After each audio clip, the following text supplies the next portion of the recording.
What's up, everybody? It looks like the April 2023 producer's letter for EverQuest 2 just dropped, so I'm going to read through this with y'all here.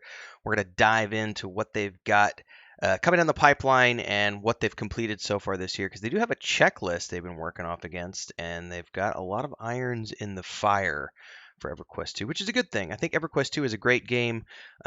This is the one game I got Chris to play with me. She was not interested in EverQuest 1. It's too old. I don't even care about EverQuest 1 anymore, to be honest with you. But EverQuest 2 is a great game. I think it plays really well. It still has relevant content. The graphics, haven't necessarily held up that great over the years, but they aren't that bad either. But it's a really easy to get a game to get into, and it's got great storyline and a ton of content to play through. So regardless if you're on a TLP server, TLE server, whatever, or one of the live servers. Anyway, I digress. Producers letters here. Let's talk about it. Let's do a deep dive. Before we get going, if you're new here, like, subscribe, hit the bell icon so you never miss an update. Support if you can. Super chats on live streams and premieres. Super thanks on uploads like this and any YouTube short you see. Memberships here on the channel. We have a Discord, links are down below, and there's a Patreon page if you want to get involved with our video game, tabletop game, and fantasy book series, which I do with my wife and my brother. So without further ado, welcome again, adventurers. A lot has happened across the lands of Norath, from the heights of the Everfrost peaks to the vast underfoot depths. We here at Darkpaw Games have been creating and designing, enhancing, refining, and trying to put a final polish on new content as well as familiar features. So if you've been following along the 2023 roadmap that they shared back in January, it says here you may be surprised when you notice that so much has already happened in EverQuest 2. We've unlocked 3 raid zones and renewal of Row, introduced new content and merchant items for Erosi Day, Chrono Portal Phenomenon, Brew Day Festival, and Bristlebane Day, and launched the beta for Game Update 122, the Empire of Antiquity, which is the Game Update 122. 122 game updates. That's pretty impressive, to be honest with you. That is a chunk of work over the years, everybody. Just goes to show you, the amount of work that has gone into keeping EverQuest 2 going since it originally launched, which was, like back in 2014? 2004. I don't know where I got 2014 from. Anyway. It's a cool looking piece of armor right there. Dragons of Rhine armor, it says. It says playing on Kale Drackle is about to become more friendly. Characters in lore and legend servers will receive powerful enhancements that allow them to take on heroic and raid encounters solo. That's interesting. That suggests to me that there's not enough players to do it actively together. So they're offering players a way to do those encounters on their own. That doesn't speak well to the community aspect of it or the population aspect. But given that, that's one of the things that I think makes Lord of the Rings Online so approachable, because you can get that buff that you can have, which allows you to go do the epic book quests on your own, even when you might not have a group. It's not necessarily a bad thing. I'm just making a point of conversation. It says, furthermore, accounts will be able to earn a new green adornment that scales between character level 50 and 125 and unlock Kale Drackle appearance armor sold by Ronald Glenede, the lore token merchant. Appearance armor and new adornments are unlocked account-wide and may be bought from Ronald Glenede in both Freeport and Keno's Province sector on all servers. On the Kale Drackle server, you'll find a whole slew of new housing items to spend lore and legend tokens on and make your stay even more comfortable. By the way, housing in EverQuest 2. I've said this before when I've looked at housing in other games. I still think the housing in housing in EverQuest 2. I was talking Lord of the Rings Online. Housing in EverQuest 2 is like some of the best I've ever seen, outside of maybe Star Wars: The Old Republic, which I really like the stronghold system there, but it's very similar to what they do with EverQuest 2. There's a lot of flexibility. Housing is cool. So more housing stuff is never a bad thing in my mind. It says between April 6th and April 25th, we're kicking off permanent changes above by making the Kale Drackle server available to all players, even those without membership, and granting a Jumpalope pet to all accounts who log onto the Lore and Legends server. Hold up. Between April 6th and April 25th. So it's a limited time event that the server, that Lore and Legend server is available to all players, so you can get a taste of what a Lore Legend server is all about, and you're going to get a Jumpalope pet, which is the pet that's shown here. So that's interesting. So they're going to have a promotional time period here of a few weeks in April that you can log into the Lore and Legend server, which traditionally requires you to have a premium membership or a VIP subscription. Interesting. Next, it says we will be boisterously bouncing down the very obvious beaten path. Thanks so much to the Beaster Bunch for that help. Blah, blah, blah, blah, blah. Soon after, we're launching the Game Update 122 Empire of Antiquity. It says for PvP fans out there, at the end of April, we're opening Zarrakon, our newest TLE PVP server.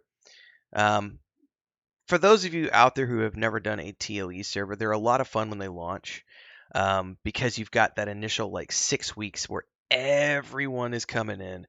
It's really packed for like the first, I would say, 2 to 3 weeks, and then it kind of will begin to die off by the end of the 6th week. But you really do get like a 6 to 8 week window of just there being lots of people on and people doing all sorts of things.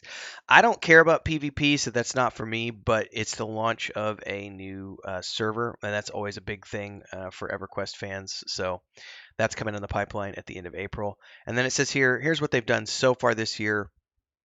In January, unlocked some renewal row raid zones, and in February, unlocked Varsoon on Fallen Dynasty. Excuse me, unlocked Fallen Dynasty on Varsoon.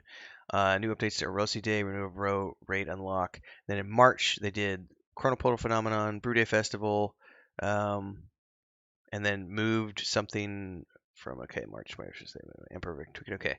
Emperor of Antiquity Beta open, server merge Terranax to Antonia Bale, server merge Caledon to Antonia Bale. Oh wow. So that's very interesting. So I have servers on Antonia Bale. That was my original server. But I also had characters on the Caledon server, which was one of the TLE servers from like 5-6 years ago. So I might need to log into EverQuest 2 and see how that's all going to work, because I think I was at the character limit for our Antonia Bale. I haven't logged in like a year, so I probably need to go log in and see what's up with that. April, Swag Store launch. It says worth noting about the Terranox merge into Antonia Bale. The process went smoothly and players were able to jump into the game a few hours early. Anticipated that. We also cut alongside any bugging with complicating characters for mergers.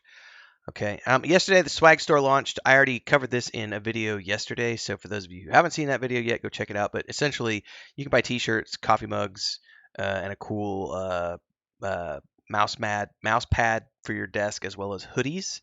But that went live yesterday. And then upcoming later, changes this year, April, new changes to Kale Drackle, Beaster Extravaganza, Game Update 122, The Empires of Antiquity, which is new raids, massive contested dungeon, quest, trade skill content, collections, Overseer Season 5, more content for all playstyles. New raid unlocks for Renewal of Row. Varsoon's going to unlock Echoes of Fade as an expansion. And of course, we have the TLE's PvP server launching Zarrakon. May, we see the Mercenary AI update. Mercenaries will more reliably heal and resurrect their companions, generally act faster with higher tier mercenaries, gaining increased reaction time over their common brother. Hint, hint. Pay in the cash shop to get the really best mercenaries, because that's going to give you the best reaction time. Everything else will be dumbed down for the free-to-play players.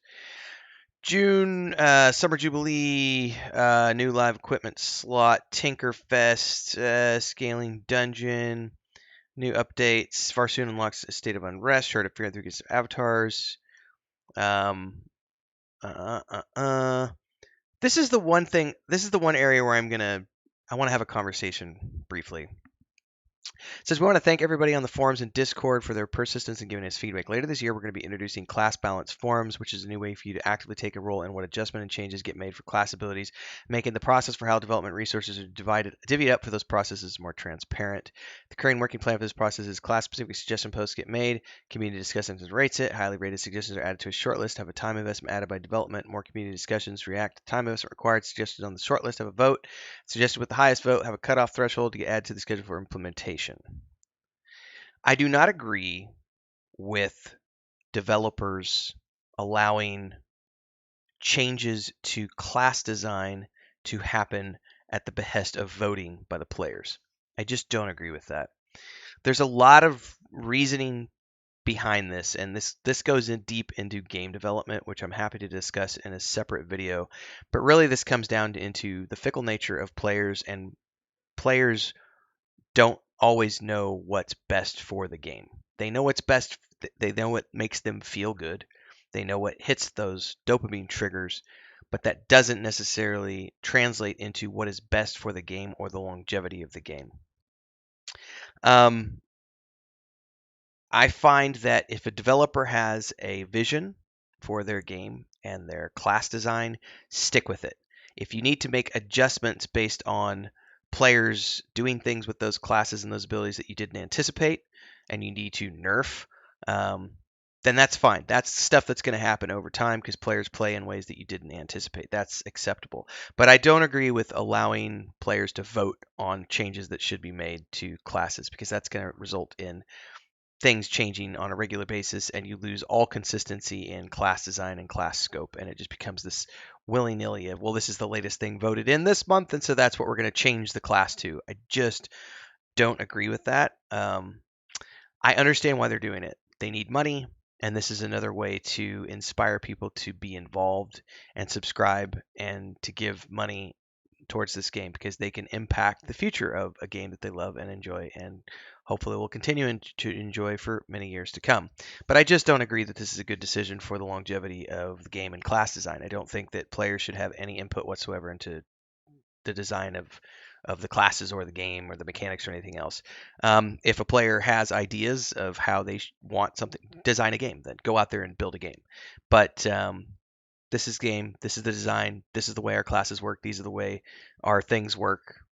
You either play it the way we want you to play it, or you can go play another game that does things differently. Because I don't think that everything needs to be homogenized to where it all plays the same. But this is going to lead to everybody's going to want to vote. Oh, I want to play. I love the way the Ranger plays in World of Warcraft, and I want my Ranger in EverQuest 2 to play like the Ranger in World of Warcraft. And you get enough votes, and that could happen. And I don't think that that's a good thing. But I'm just one man. What do I care?